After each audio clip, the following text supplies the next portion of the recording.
Hi everybody, I'm going to do a fermented mixed vegetables. I have a whole array of nice vegetables and the star ingredient is cauliflower. I'm going to be using a brine to ferment this. I'm not going to use vinegar because vinegar basically it does give you pickles, but it doesn't give you the lactic acid bacteria. So we're doing a lacto fermented mixed vegetable. I just want to show you the pot that I need. Try to get the biggest pot that you have because you're going to be chopping up all your vegetables into little pieces. You're going to be mixing it with your spices. What I did earlier is I used the same pot to boil water to get rid of the chlorine and also to purify the water, unless you want to use filtered water, and I let this cool down. So keep the outer leaves and just slice your cabbage as thinly as possible. If you want, you can use the food processor on the slicing mode. And then what I do is I cut it one more time in little quarters like that. And you put it into your pot where all your spices and other vegetables are going to mix together. For every liter, so right here I have 3 liters. I'm going to be putting 3 tablespoons. 2, 3. I'm going to start with that. And I'm going to mix it so that it dissolves. Now, back over on the vegetable side. So for the Jerusalem artichoke, it's actually, if you can find them, they're very good for your gut microbiome. They have a lot of inulin, which is a starch that doesn't really digest. It goes right to your colon and it feeds the bacteria there. So if you can find Jerusalem artichokes or even incorporate, they say that something similar in potatoes as well. The fiber doesn't digest. So we have our peppers roughly cut. I took out the seeds as much as possible from the peppers, so they're not going to be as spicy.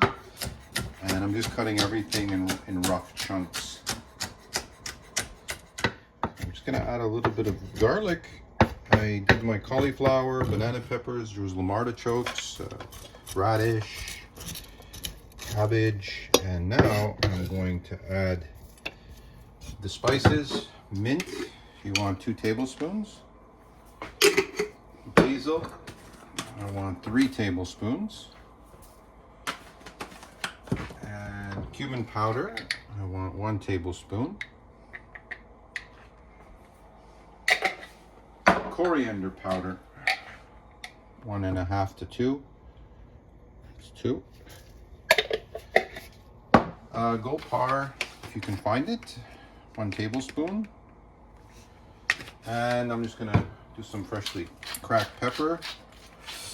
Now, the thing with lacto fermentation is when you're using a salt brine, the salt prevents any other bacteria from building up in your ferment over the course. And every so often, I'm just gonna push it down with this. It's like a spoon with a flat end, so it gets tightly packed. So this is the brine, which we're going to add to the 2-gallon jars. Once again, for 1 liter of filtered water, you're going to be using a tablespoon and a half of sea salt. Cover it, and so we're basically at the end. What we're going to do now is put the cabbage leaf that I was telling you that we saved from the outside of the cabbage that's rinsed.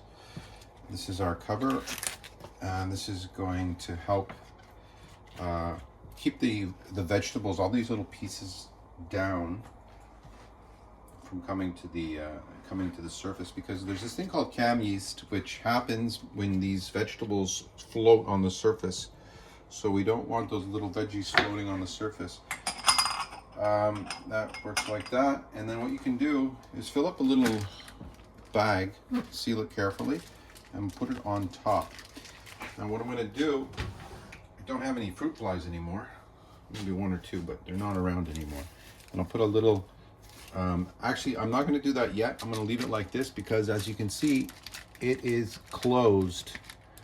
But the most important thing is to put a dish underneath these trays.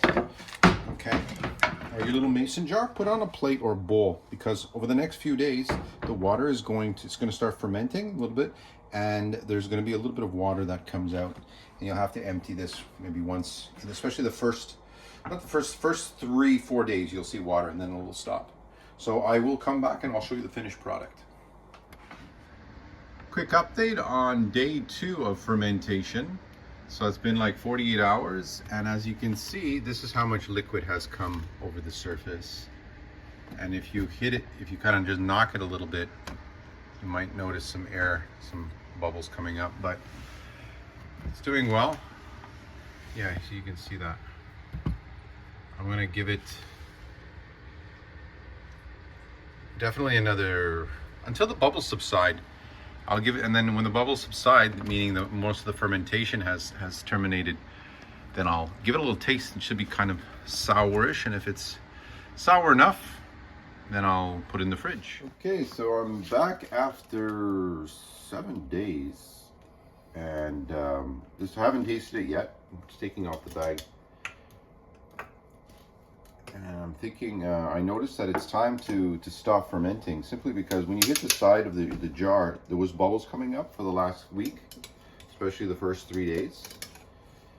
And they've subsided. So here's the cabbage leaf.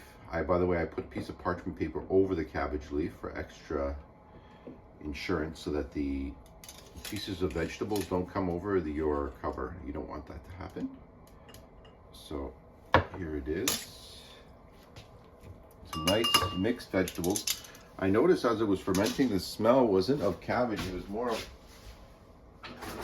hot peppers, like the banana peppers that we added. So I'm assuming it's gonna be a little bit spicy, which is kind of nice.